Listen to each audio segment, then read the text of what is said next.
믿을 수 없는 일이 벌어졌습니다. 수천 킬로미터를 돌고 돌아 결국 도착한 곳은 전라도의 어느 시골 마을이었고, 그곳에서 외국인들은 한국인 시골 어른들의 공세에 어느덧 1년 그리고 3년, 결국은 그곳을 벗어나지 못했고 눈물까지 흘렸다고 합니다. 과연 이 외국인 여성과 그의 가족들에게 무슨 일이 있던 것인지 오늘 이야기 시작합니다. 안녕하세요. 저는 필리핀 말라본에 살고 있는 30대 여성 리아라고 합니다. 필리핀은 한때 굉장히 잘 살던 나라였죠. 실제로 필리핀에는 양극화가 굉장히 심해서 그렇지 잘 사는 부자들이 생각보다 많이 있습니다. 그러나 아시다시피 부자 필리핀인들이 떵떵거리고 사는 만큼 반대로 가난한 필리핀인들이 인구의 많은 부분을 차지할 만큼 정말 많아요. 저 역시 찢어지게 가난한 인생을 30평생을 겪으며 살아와야 했습니다. 필리핀은 빈부격차가 정말 심한 나라 중 하나로 잘 사는 사람들의 세계는 감히 상상할 수조차 없어요. 그러나 못 사는 사람들은 어떻게든 이 나라에서 살아가기 위한 별짓을 다하며 살아갑니다.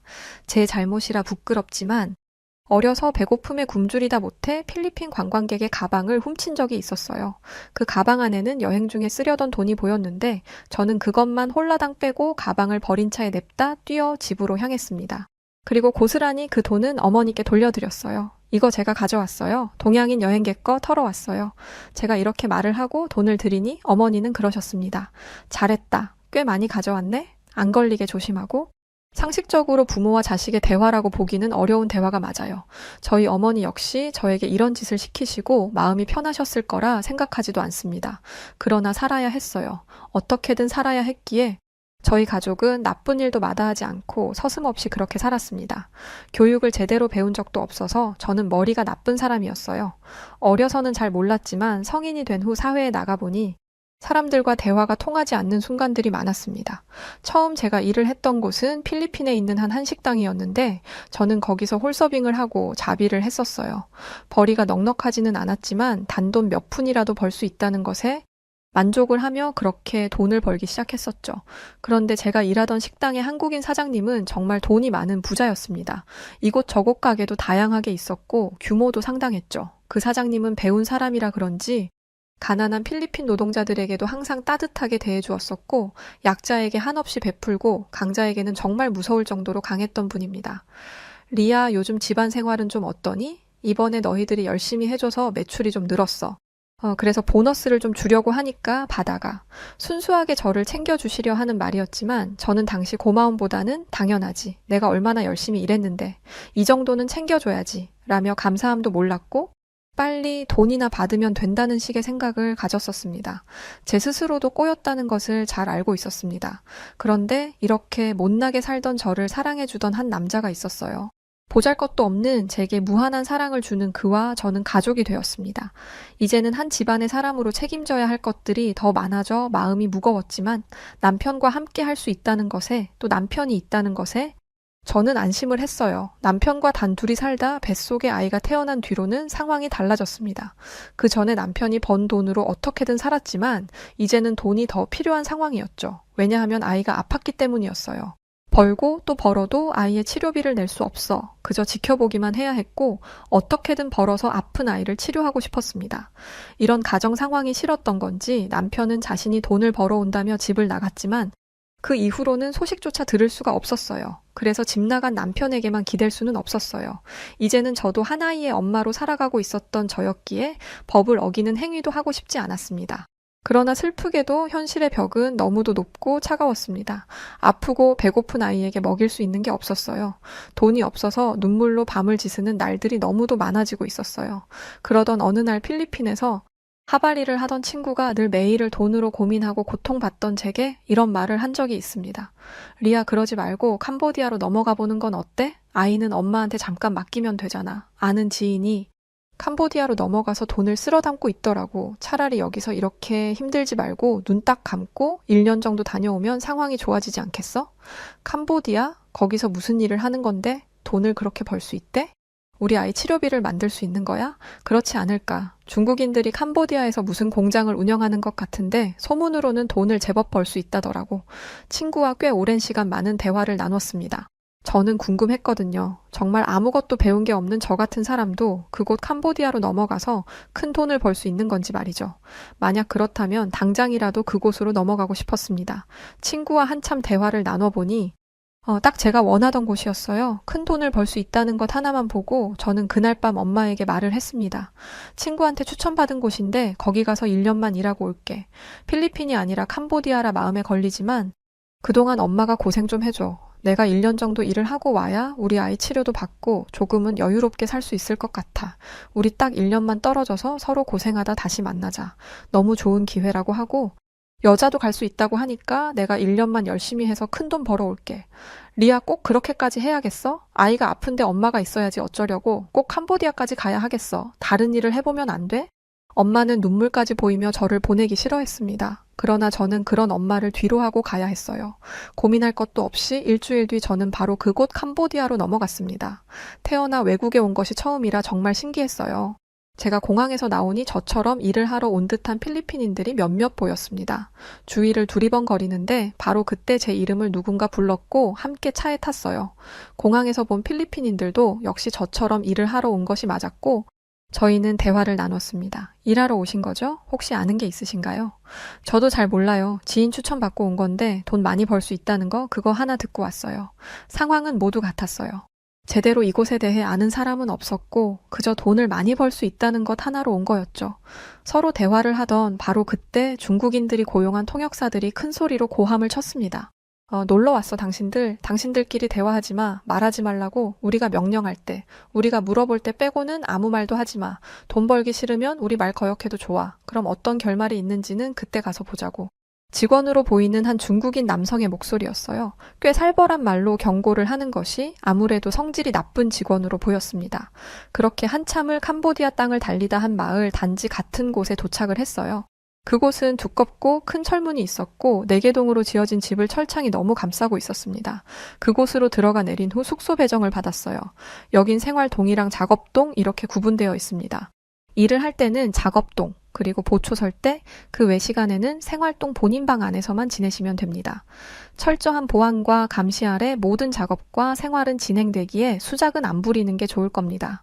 저희의 통제 아래 잘 따라주시고 일만 성실히 하시면 약속한 큰 돈은 충분히 벌어갈 수 있어요. 그곳에는 필리핀인, 인도인, 베트남인 등등 가난한 동남아시아 국가의 사람들은 거의 다 와 있는 듯 보였죠.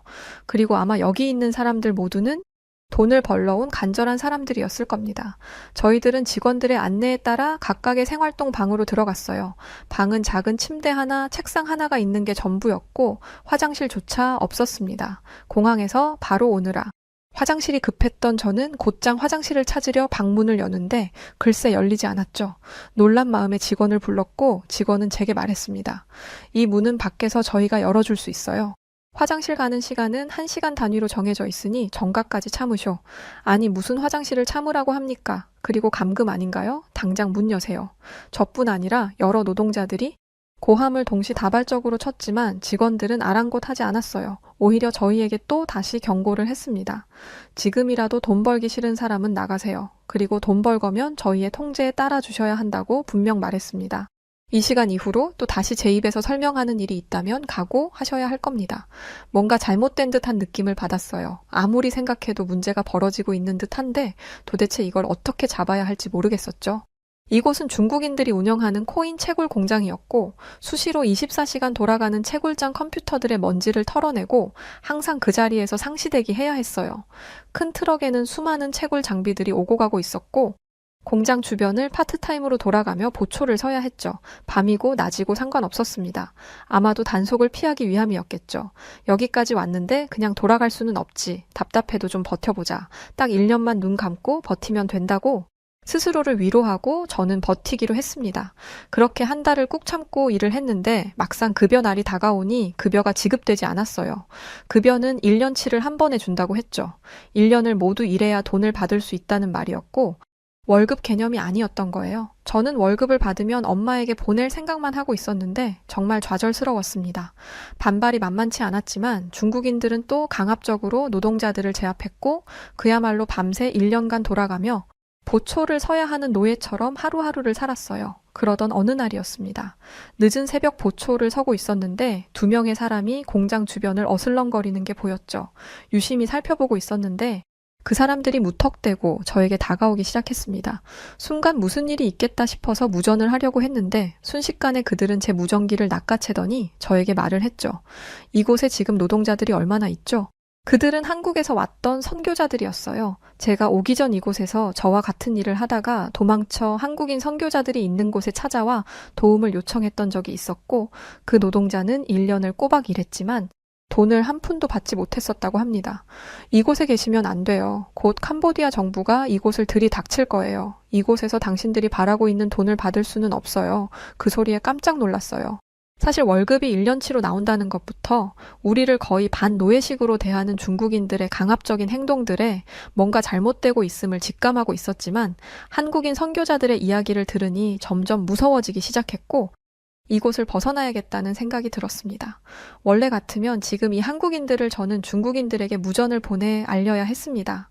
그게 제 역할이었으니까요. 하지만 그래서는 안 된다는 마음이 더 크게 움직였어요. 제가 뭘 어떻게 하면 되나요? 엄마와 우리 아이가 있는 필리핀으로 돌아가고 싶어요. 우리 아이가 아파요. 꼭 가야 해요.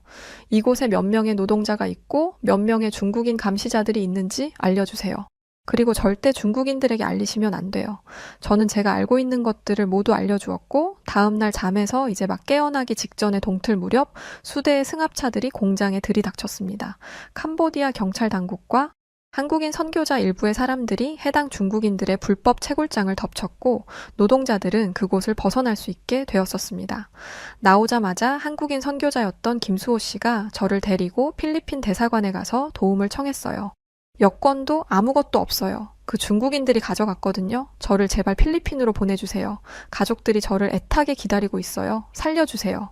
시간이 걸렸지만 대사관의 도움을 받아 저는 필리핀으로 넘어가게 되었고 중국인들이 운영하던 불법 채굴장은 사라졌습니다. 하지만 어딘가에 다시 생겨날 거라는 소리도 들리더군요. 그렇게 반년 만에 집으로 돌아와 엄마와 아이를 보게 되었는데 눈물이 나더라고요. 돈 한 푼 없이 더 거지 같은 상황으로 돌아왔지만 가족의 품에 안겨 안정을 느끼고 있었습니다.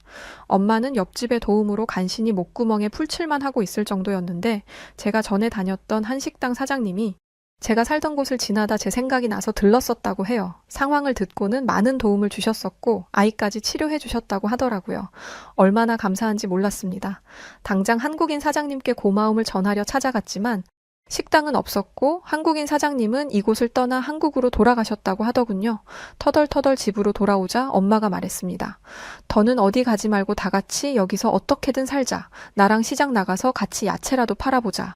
그렇게 살다 보면 어떻게든 사라질 거야. 아이도 괜찮아졌으니까. 엄마가 얼마나 걱정했는지 아니? 엄마의 말을 듣고 저 역시 그렇게 하기로 했습니다. 제게 이 캄보디아를 추천해준 친구가 원망스러웠지만 알고 보니 그 친구도 제대로 아는 것도 없이 어디서 듣고 추천을 해준 거였어요. 이제와 원망할 것도 없기에 그러려니 넘겼습니다. 엄마와 저는 이른 오전부터 일찍 시장에 나가서 야채를 팔고 또 저녁 시간에 저는 식당에서 주방 보조 일을 하며 그렇게 생계 유지를 하기 시작했어요. 고작 반년 떨어져 있던 건데 그 사이에 아이는 또 왜 이렇게 큰 건지 그 시간들을 놓친 게 아쉬웠습니다. 어느 정도 생활의 안정을 찾아갈 때쯤 문득 저를 도와준 한국인 선교자 김수호 씨가 떠올랐어요. 서로 헤어지기 전에 어려운 일이 있으면 연락 달라며 연락처를 받은 게 있었는데 생각해보니 감사 인사도 못했었죠. 그래서 연락을 했습니다. 수호 씨 잘 지내고 계신가요? 저는 수호 씨 덕분에 여기 필리핀으로 와서 가족들이랑 잘 지내고 있습니다. 물론 아직도 돈에 허덕이며 힘들긴 하지만 그래도 그곳에서 탈출을 했다는 것에 위안을 두고 살아가고 있어요. 저를 구해주셔서 고마워요. 필리핀에 계셨다면 보잘것없지만 밥 한 끼라도 드리고 싶은데 먼 한국에 계셔서 휴대폰으로나마 감사 인사를 드립니다. 그리고 한국인 김수호 씨의 답변을 받았습니다. 리아 씨 잘 지내고 있나요? 연락해보고 싶었는데 연락할 방법이 없어서 그저 소식을 기다리고만 있었어요. 잘 지내고 있다니 정말 다행이군요. 연락이 없어 혹여나 무슨 일이 생긴 건가 정말 걱정을 했습니다. 형편이 많이 힘드시면 한국에서 일해보시는 건 어때요? 외국인을 대상으로 나라에서 정착할 수 있도록 지원도 해주고 대우도 좋아요. 연락을 받고 한참을 고민했어요. 뜻밖의 제안이었거든요. 또 다시 타국으로 가는 게 사실 두려웠습니다. 그러나 한국은 중국과는 다른 나라니까요. 필리핀에 오는 한국인 관광객들만 봐도 알 수 있죠. 참 좋은 사람들이구나 라는 것을요. 한참을 고민하다 저는 다시금 가족들을 위해 용기를 냈습니다. 물론 엄마의 반발은 너무도 심했어요. 도대체 왜 그러는 거야, 리아? 그렇게 고생했으면 거기서 멈출 줄 알아야지. 도대체 언제까지 이러려고 그래? 그냥 우리 주제껏 형편대로 살자는 건데 그게 어렵니? 거기 또 한국에 갔는데 또 지난번처럼 그러면 어쩌려고? 그때는 정말 어쩔 거냐고. 아니야, 내 말 좀 들어줘, 엄마. 이번에는 내가 직접 다 알아봤어. 한국만큼 외국인에게 지원을 많이 해주는 나라는 없어. 유일무이라고 나도 여기서 가족들이랑 같이 있고 싶지만 이렇게 하루 벌어 살아서는 우리 답이 없다는 거 알잖아. 앞에 벌어졌던 일들은 모두 지워버리고 딱 1년만 해볼게. 엄마의 반발에도 불구하고 저는 떠나와야 했습니다. 수호 씨의 도움을 받아 저는 한국에 들어갔고 덕분에 순조롭게 일 처리를 할 수 있었어요. 한국에는 외국인 취업 제도라 하여 외국인이 한국에 와서 좋은 일자리를 구할 수 있도록 도와주는 제도가 있었습니다. 저는 그 취업 제도의 도움을 받아 한 농촌 지역에 일을 하러 갔어요. 그리고 그곳에는 숙식을 제공해 줬기에 제가 따로 돈을 들이지 않고 먹고 살 수 있었습니다. 한국의 농촌에는 일거리가 많은데 젊은이들이 모두 수도인 서울 쪽으로 일을 하러 모여 있기에 일손이 부족했어요. 그래서 외국인들이 일을 대신할 수 있도록 나라에서 지원을 해주는 그런 사업제도였습니다. 농촌 지역의 사람들은 직원을 구할 수 있어서 좋고 나라는 경제 발달에 도움을 줄 수 있었고 또 저처럼 돈이 간절한 외국인은 안정적인 일자리를 구할 수 있어서 좋은 일석삼조의 일이었어요. 참 좋았던 것은 제가 일하던 농촌 지역은 다 연세가 있으신 분들이 계셔서 마치 제 어머니 아버지 같은 분들이셨습니다. 늘 따뜻한 밥 한 끼를 손수해 주셨고 정이 넘치는 한국인들의 따스함을 온전히 느끼며 살아갈 수 있었어요. 리아 양 새참 먹을 시간이니까 새참 먹고 해. 그거 그렇게 힘으로 하면 허리 다 아작나서 둘째 못 가져 글쎄. 천천히 기술을 부리면서 해야 해. 안 그러면 힘들어서 못해. 저를 자식처럼 딸처럼 대해주시는 한국인 어르신분들에게 너무 감사했어요. 밥은 또 얼마나 맛있는지 몰라요. 늘 밥상에는 따뜻한 새하얀 쌀밥과 찌개, 그리고 여러 가지 반찬들이 차려졌습니다. 맛있는 어르신들의 밥상을 받으면 늘 필리핀에 있는 엄마와 우리 아이가 생각났었죠. 한국은 밥상에서도 벌써 온기가 느껴지는 그런 따뜻한 나라였어요. 외국인 노동자라고 해서 천대를 하는 것이 아니었죠. 또 나라에서 지원을 해주는 제도였기에 제가 성실하게만 한다면 쭉 할 수 있는 일이었습니다. 벌어들이는 돈도 넉넉했고 최소 생활비는 제외하고는 모두 필리핀 엄마에게 보내줬어요. 첫 월급을 보냈던 날 엄마에게 전화를 받았죠. 리아야 정말 고생했어. 한국은 정말로 괜찮은 거 맞지? 우리 딸 잘 지내고 있는 거 맞지? 내 걱정은 하지 마 엄마. 정말로 잘 지내고 있어. 여기 사장님들이 모두 부모님 같이 따뜻하게 대해주시고 밥도 다 직접 만들어서 주셔.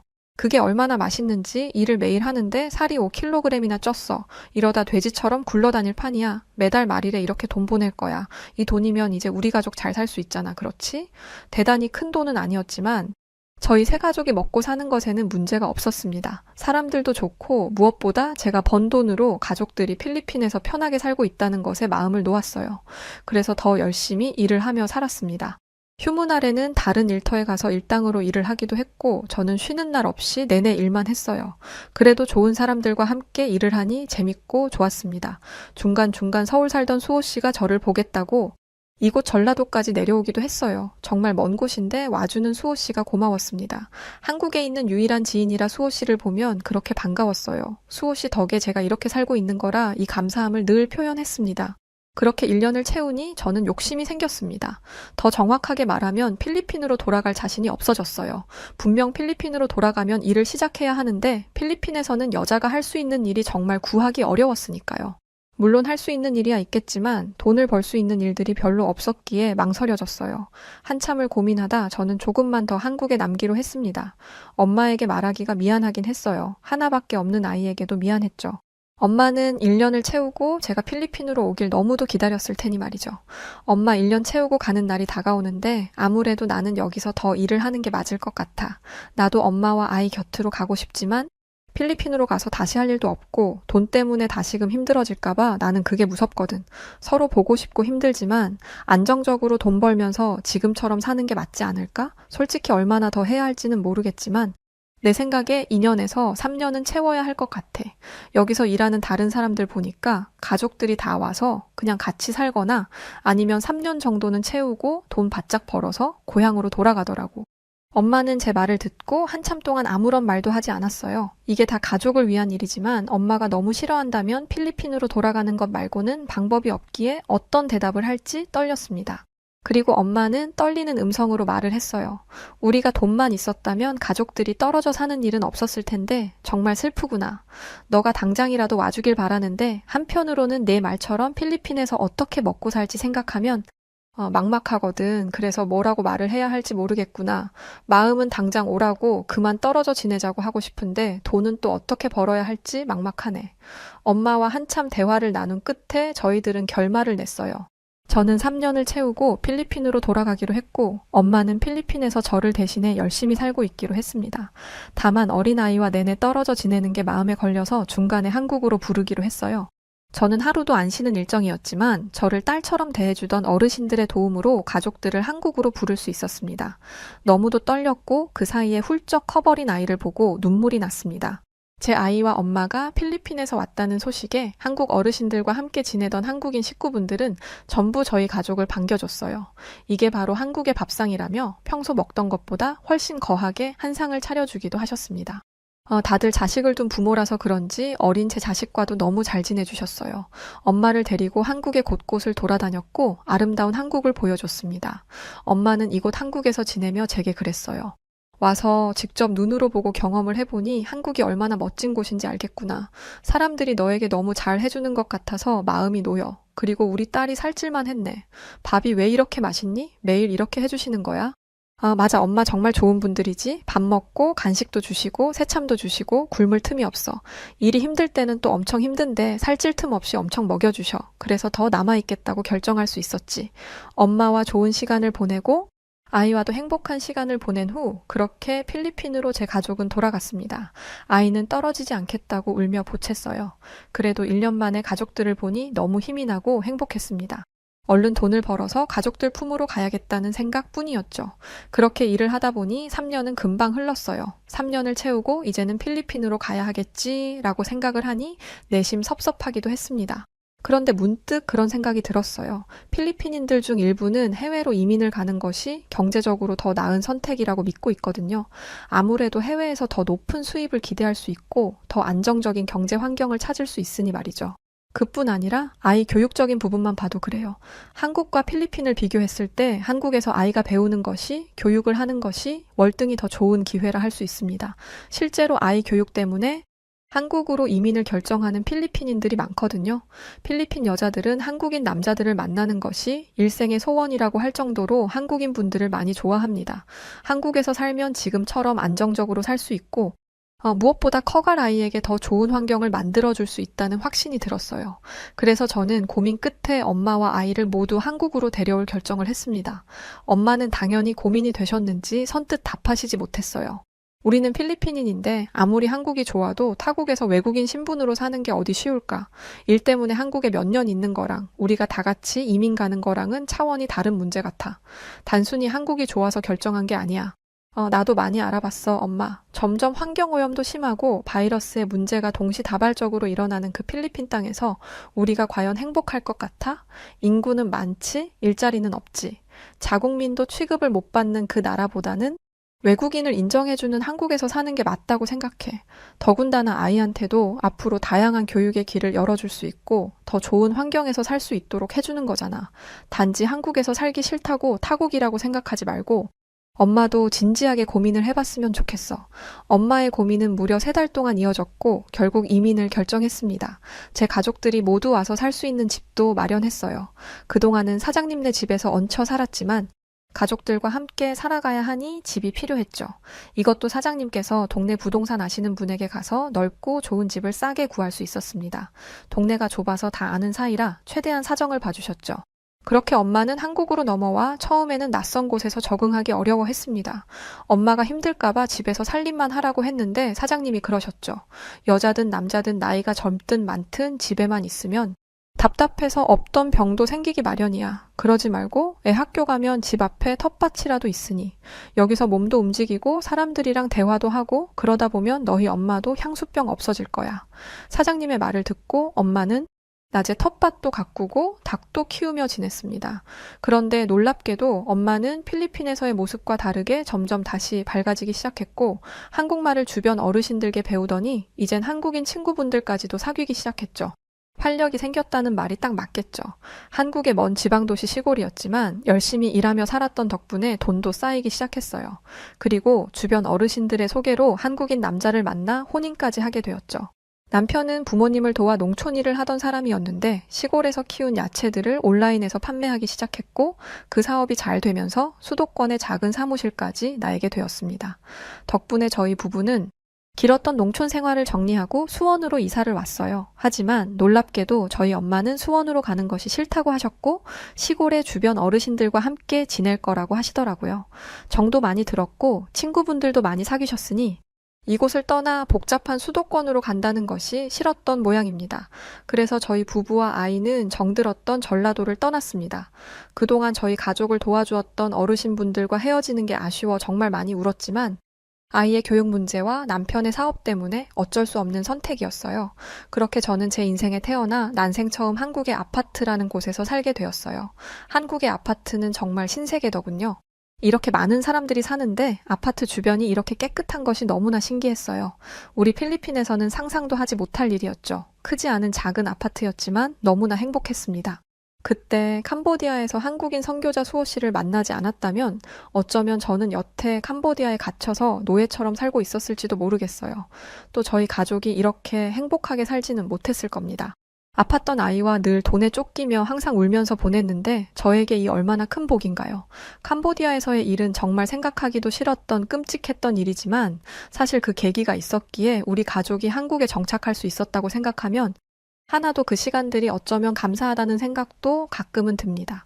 저는 태어나 한 번도 누려보지 못했던 문명사회의 삶을 이제 조금씩 해보려고 해요. 캄보디아에서 저를 구출해준 수호 씨, 그리고 저를 딸처럼 대해주셨던 전라도 시골의 어르신분들, 그리고 지금의 우리 남편까지 늘 감사하는 마음을 품에 간직하고 오직 가족들을 위해 최선을 다해 오늘처럼 살겠습니다.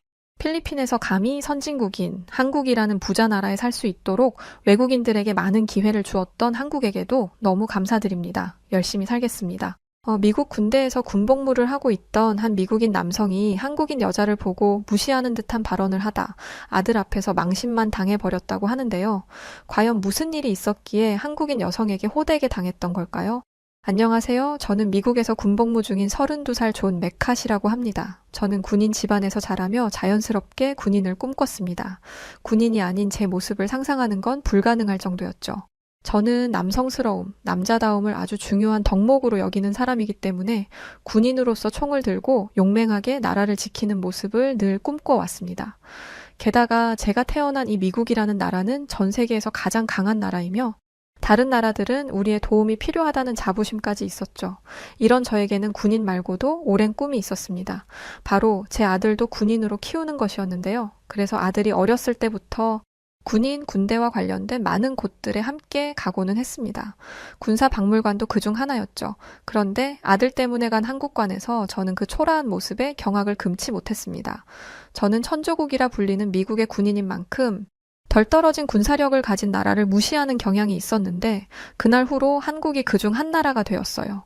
오래된 박물관이긴 했지만 군사박물관에 전시된 한국의 무기들은 전부 구식이었고 군복은 죄다 1000쪼가리 뿐이었습니다. 유리 너머에 있는 권총들은 제 아들 장난감 총보다 못해 보였고 전투기랍시고 갖다 놓은 모형도 제대로 날 수는 있나 싶겠더라고요. 투어 가이드가 뭐라고 설명하려고 하던데 들을 필요가 있나 싶어서 그냥 지나쳤습니다. 그래, 미국의 도움을 받는 나라가 뭐 대단한 게 있겠어? 괜히 시간 낭비했네 라고만 생각했죠. 역시 미국의 첨단 무기와 훈련된 군인들을 생각하니 한국과는 비교도 안 된다는 생각이 들었습니다. 솔직히 말씀드리면 저는 미국을 지키는 것에만 관심이 있습니다. 다른 나라의 군사력 같은 건 별로 신경 쓰지 않았어요. 그런데 한국관에서의 경험은 이건 좀 아니다라는 걸 알겠더군요.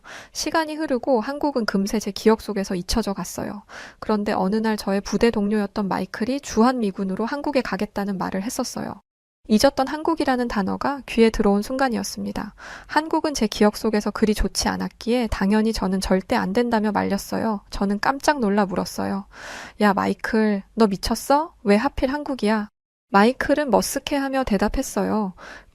좀 부끄럽기는 한데 내가 게임하다가 빚을 좀 졌거든. 돈이 필요해서 어쩔 수 없이 가기로 했어. 너도 알겠지만 해외 나가면 돈을 많이 주잖아.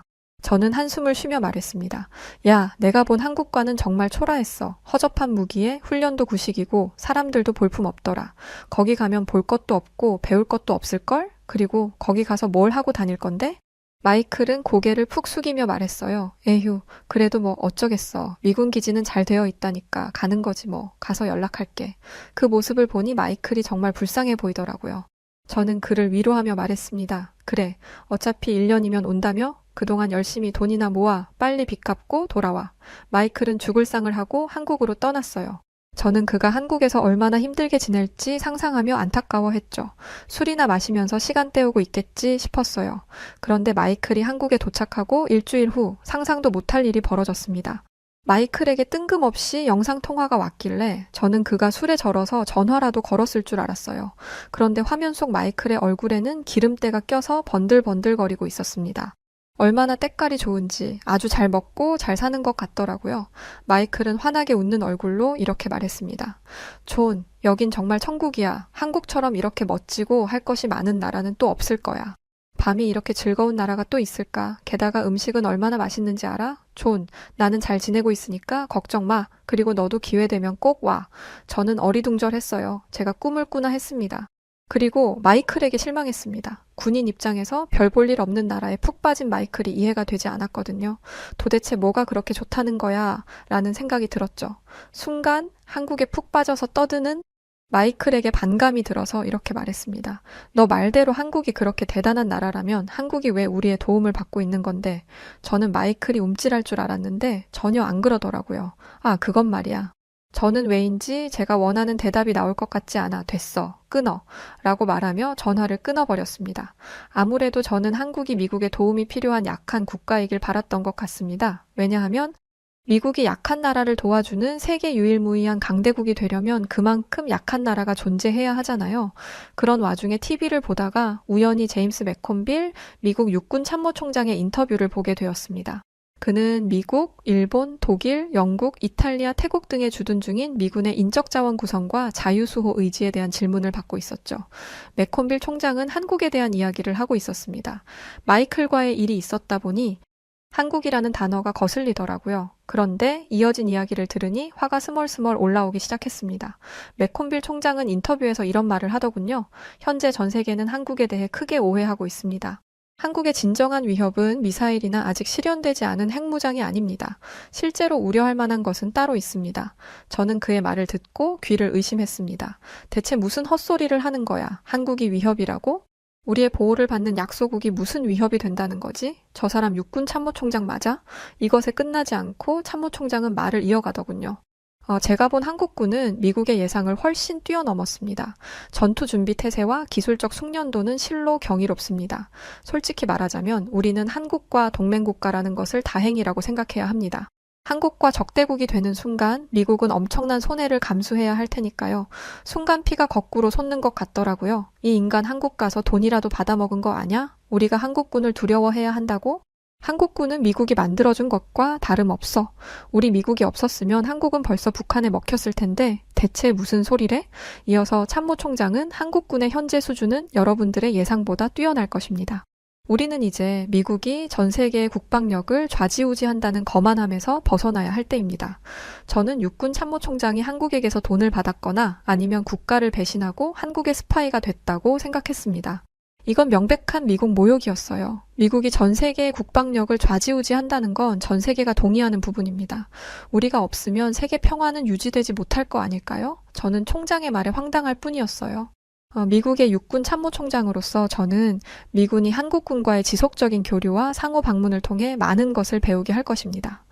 최근 한국을 방문해 예비군을 포함한 한국군의 훈련 모습을 직접 목격했는데 이는 매우 인상적이었습니다. 이 말을 듣는 순간 저는 TV를 향해 욕설을 퍼부었습니다. 우리가 한국군한테 배우라고? 세계 최강 미군이 저 조그만 나라 군대한테 배우라고? 헛소리도 정도껏 해야지? 아무리 우리 미군 참모총장이라고 해도 이런 말을 인터뷰에서 쉽게 뱉어내고 있다니 정말 화가 치밀어 올라 견딜 수가 없었어요. 참모총장은 이런 말도 하더라고요. 특히 한국군의 첨단 무기 체계 연구 발전과 운용 능력은 앞으로도 발전할 것이며 한국과의 동맹을 강화해야만이 첨단 기술의 수혜를 누릴 수 있습니다. 저는 더 이상 참을 수 없었습니다. 저는 우리의 최고 지휘관 중 하나가 배신을 했다고 생각하며 분노했습니다. 그리고 저는 한국에 대해 더욱 안 좋은 감정을 갖게 되었어요. 애초에 한국을 그다지 좋아하지 않았는데 이제는 거의 혐오할 지경이었죠. 주한미군으로 한국을 갔던 부대 동료 마이클도 그렇고 심지어 육군 참모총장까지 별 볼 일 없을 것 같은 한국을 왜들 그렇게 우러러 보는 건지 저는 이해할 수가 없었어요. 그런데 시간이 지나고 어느 날이었어요. 그날은 평소와 다름없는 날이었습니다. 우리 부대원들과 함께 일상적인 업무를 보고 있었죠. 그때 갑자기 한 동료가 뛰어들어왔습니다. 당장 TV 틀어요. 그가 숨을 헐떡이며 말했습니다. 한국이 뭔가 대단한 걸 공개했어요. 우리는 모두 그가 틀어놓은 TV 주변으로 모여들었습니다. TV에서 생중계되는 영상 속에는 거대한 미사일이 있었죠. 저게 뭐지? 누군가가 물었어요. 현무5라는 무기라고 적혀 있네요. 한국어를 할 줄 알던 한 동료가 대답했습니다. 우리는 그저 의아한 표정으로 서로를 바라볼 뿐이었어요. 하지만 곧 현무5의 기능과 스펙이 공개되기 시작했고 우리의 표정은 점점 놀라움으로 바뀌어갔습니다. 현무5는 그야말로 괴물 미사일이었습니다. 거대한 덩치에도 불구하고 이 미사일은 놀라운 기동성을 자랑했습니다. 18륜 바퀴 정렬을 오른쪽으로 같은 각도로 돌려 이동하는 개걸음 쇼를 보여주자 모두가 입을 떡 벌리곤 아무 말도 못했어요. 저는 숨 쉬는 것조차 잊어버렸죠. 언젠간 한번 이런 게 있었으면 좋겠다. 하지만 그럴 리가 없지라고 상상했던 게 현실이 됐더라고요. 한반도는 도로가 좁고 산악지형이 많아서 무기를 이동하는 게 쉽지 않아. 이렇게 커다란 무기를 운송하는 건 꿈에서도 못 꾼다고 생각했는데 이런 기술이 있다면 육중한 현무5를 옮기는 건 일도 아니겠더라고요. 저 괴물이 저렇게 움직이는 게 말이 돼? 현무5의 놀라운 점은 여기서 그치지 않았습니다. 이 미사일은 벙커버스터 기능을 가진 8, 9톤의 대형 탄두를 탑재하고 있었습니다. 탄두에 충전된 폭발물의 양은 무려 6, 7톤이나 되었죠. 저 정도면 지하 깊숙이 숨어있는 적도 제거할 수 있겠는데? 지하 벙커는 의미가 없겠네. 현무5는 사거리 300km의 단거리 탄도 미사일이었습니다. 특히 마하10의 비행 속도를 갖는다는 점이 우리를 놀라게 했죠. 내가 한국관에서 봤던 그 한국의 모습이 아니었어요. 믿을 수가 없었습니다. 이건 함께 영상을 시청하던 다른 부대원들도 마찬가지였어요. 마하 10이라고? 그게 어느 정도인데? 제가 놀라서 물었습니다. 일단 속도가 빠르면 빠를수록 힘이 세지잖아. 산 하나는 가볍게 날려버릴 파괴력이겠지? 야, 어디 공학 공부한 애 없냐? 우리는 서로를 바라보며 말을 잇지 못했습니다. 이 미사일의 성능은 우리가 알고 있던 어떤 무기와도 비교할 수 없을 정도였습니다. 우리가 가지고 있는 GBU-57MOP는 게임도 안 되겠는데? 미국에게도 세계 최강의 벙커버스터라 불리는 GBU-57MOP가 있습니다. 그런데 그건 비할 바가 안 되더라고요. 현무5는 말 그대로 게임 체인저였습니다. 그 장면을 보고 있는 사람들은 서로 수근수근대기 시작했어요. 야, 누가 미국이 한국을 도와주는 거래? 이 정도면 우리가 한국의 도움을 받아야 하는 거 아냐? 어떻게든 현무5를 받아와야 하는 거 아니냐고. 우리가 한국을 보호한다는 표현을 쓰는 게 맞아? 이 말에 모두가 고개를 끄덕였습니다. 저도 미국과 한국의 관계를 재정립할 때가 되어야 한다는 말에 동의했죠. 한국에 와서 본 한국군의 전력, 이번에 보여준 신기술과 무기 등 공개한 무기가 이 정도라면 꽁꽁 숨기고 있는 무기는 어느 정도란 말인지 한국과 실제로 맞붙으면 어떤 결과가 날지 상상도 못하겠더라고요. 현무5의 존재가 알려지자 미국 본토에서도 큰 소동이 일어났습니다. 뉴스 채널들은 24시간 내내 이 소식을 다뤘고 전문가들은 연일 토론 프로그램에 출연해 현무5의 의미와 영향력에 대해 분석하고 있죠. 소셜미디어에서는 관련 해시태그가 트렌드에 올랐고 수많은 사람들이 이에 대한 의견을 쏟아내고 있어요. 특히 놀라웠던 것은 퇴역 군인들의 반응이었습니다. 제 할아버지와 아버지 두 분 모두 미군 출신이셨는데 현무5 소식을 듣자마자 저에게 연락을 주셨습니다. 존, 한국 영상 봤니? 어떻게 봤니? 할아버지께서 물으셨습니다. 목소리에서 긴장감이 느껴졌습니다. 정말 대단했어요, 할아버지. 한국은 더 이상 예전의 한국이 아니에요. 현재 미국의 군사 전문가들은 이 미사일의 성능을 자세히 설명하며 이것이 동북아 군사 균형에 미칠 영향에 대해 열띤 토론을 벌이고 있는데요. 일부 언론에서 한국의 군사력, 미국을 위협하나 와 같은 자극적인 제목의 기사를 내자 걱정이 된 아버지가 전화해 자세한 이야기를 듣기도 하셨습니다. 미국에 대한 선전포고가 아니라니 다행이구나. 아들아, 이젠 시대가 바뀌었다. 미국이 세계를 주름잡을 거란 자신감도 영원하진 않을 거란 생각이 들어. 정치권에서도 반응이 뜨거워요. 일부 정치인들은 한국을 이제 견제해야 한다고 주장하고 있죠. 한국은 더 이상 우리의 보호가 필요한 나라가 아닙니다. 오히려 우리의 이익을 위협할 수 있는 잠재적 경쟁자로 봐야 합니다. 한 상원 의원이 TV 인터뷰에서 말한 내용이죠. 반면 다른 정치인들은 이를 기회로 삼아 한미 동맹을 더욱 강화해야 한다고 주장하고 있습니다. 현 상황에서 한국을 적으로 돌린다는 건 망하겠다는 말과 다름이 없습니다. 미국의 발전은 우리에게 위협이 아닌 기회입니다. 우리는 이를 통해 더 강력한 동맹 관계를 구축할 수 있습니다. 미군 내부의 분위기도 심상치 않습니다. 고위장성들은 거의 매일 회의를 소집하고 있고 한국군의 변화에 대해 자세히 파악하려 노력하고 있어요. 저는 여러 번 회의에 참석해 제가 본 것들을 보고하고 있죠. 다들 아주 사소한 것들이라도 수집하려고 노력하는 것처럼 보였어요. 저는 순간적으로 그동안 내가 한국을 잘못 알고 있었던 건가? 안 되겠다는 생각이 들어서 가족들에게 양해를 충분히 구하고 부대에 주한미군으로 한국에 가겠다는 신청서를 접수시켰어요. 제 눈으로 한국의 모습을 직접 봐야겠다는 생각이 들어서였습니다. 친한 동료였던 마이클도 보고 싶었고 말이죠. 한국으로 가는 일정을 앞둔 어느 날이었어요. 뜬금없이 제 아들 토미가 사격장에 가보고 싶다는 말을 했던 적이 있습니다. 아들 토미는 저에게 다가와 물었어요. 아빠, 우리 사격장에 가볼 수 있어요? 토미의 눈이 반짝였습니다. 저는 잠시 고민하다가 동의했죠. 아들과 함께 시간을 보내는 것도 좋고 스트레스도 풀 수 있을 것 같았거든요. 토미는 그날 아침부터 들떠 있었습니다. 일찍 일어나 옷을 갈아입고 아침 식사도 서둘러 먹었죠. 아빠, 빨리 가요. 토미가 재촉했습니다. 저는 미소를 지으며 아들의 머리를 쓰다듬었습니다. 차를 타고 가는 동안 토미는 끊임없이 질문을 쏟아냈어요.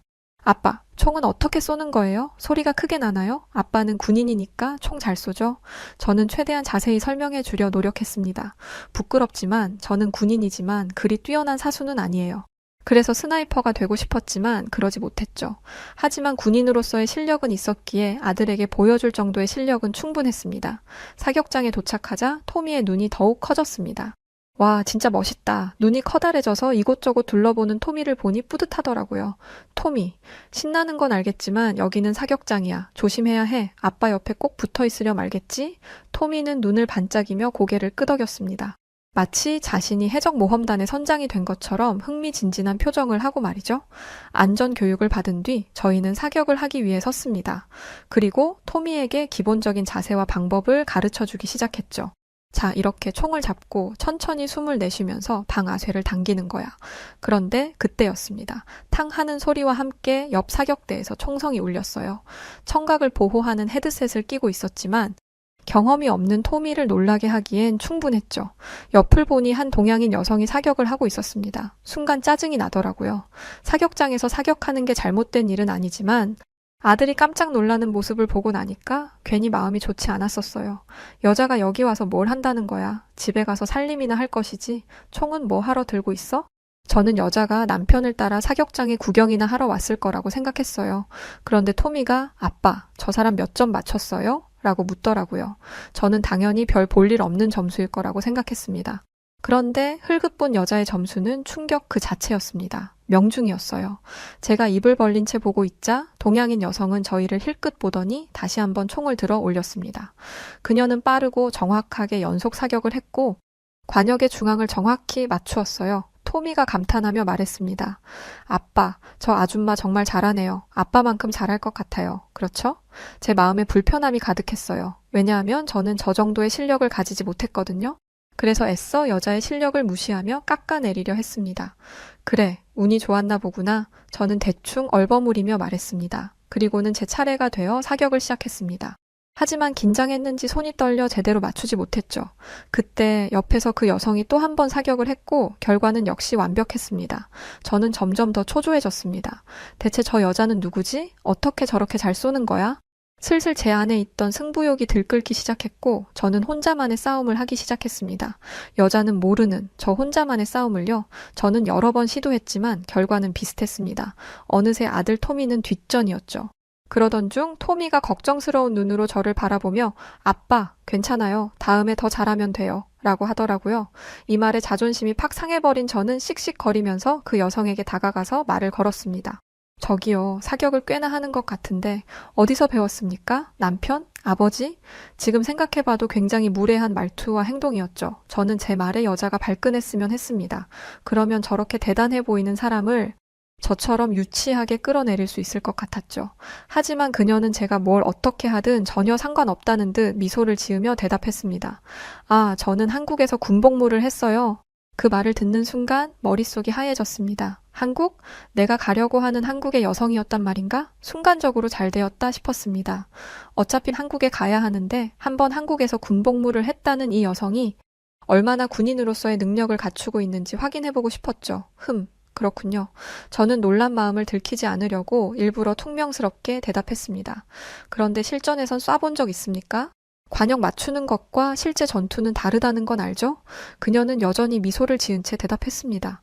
맞아요. 하지만 기본기가 중요하잖아요. 그래서 감을 잃지 않으려고 이렇게 종종 사격장에 와요. 그리고 군 생활을 할 때 실전과 같은 상황에서 훈련도 받습니다. 저는 그 여유로운 모습에 괜히 지는 듯한 기분이 들어서 기분이 불쾌했죠. 그래서 그래봤자 한국에서의 훈련일 뿐이고 여기서는 사격을 꽤나 하는 듯해 보여도 실제 전장에서는 가만히 서 있는 개 한 마리 못 쏠 거라며 그 한국 여성에게 핀잔을 주었습니다. 그러자 그녀의 표정이 굳어지더군요. 무례하시네요. 전 아프가니스탄에 파병을 갔던 경험이 있습니다. 실전에 배치된 적이 있고 실제 작전에 투입됐었어요. 이래도 제가 실전에서 무능하다 말할 수 있나요? 그리고 왜 자꾸 한국의 훈련을 무시합니까? 제가 좋게 말하니까 만만해 보여요? 당신이 그렇게 자신 있다면 저와 한번 겨뤄볼까요? 솔직히 한국 여성의 제안에 당황했었어요. 분명 이 한국 여성은 저보다 사격 실력이 더 좋아 보였거든요.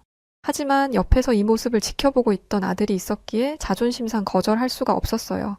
저는 그녀의 제안에 고개를 끄덕였습니다. 각자 10발씩 쏘고 점수의 총합으로 승부를 가리기로 했죠. 관역의 중심에 가까울수록 높은 점수를 받는 방식이었습니다. 갑자기 뜬금없이 두 나라의 자존심이 걸린 문제처럼 보였죠. 내기가 시작되었고 그녀가 먼저 사격을 시작했습니다.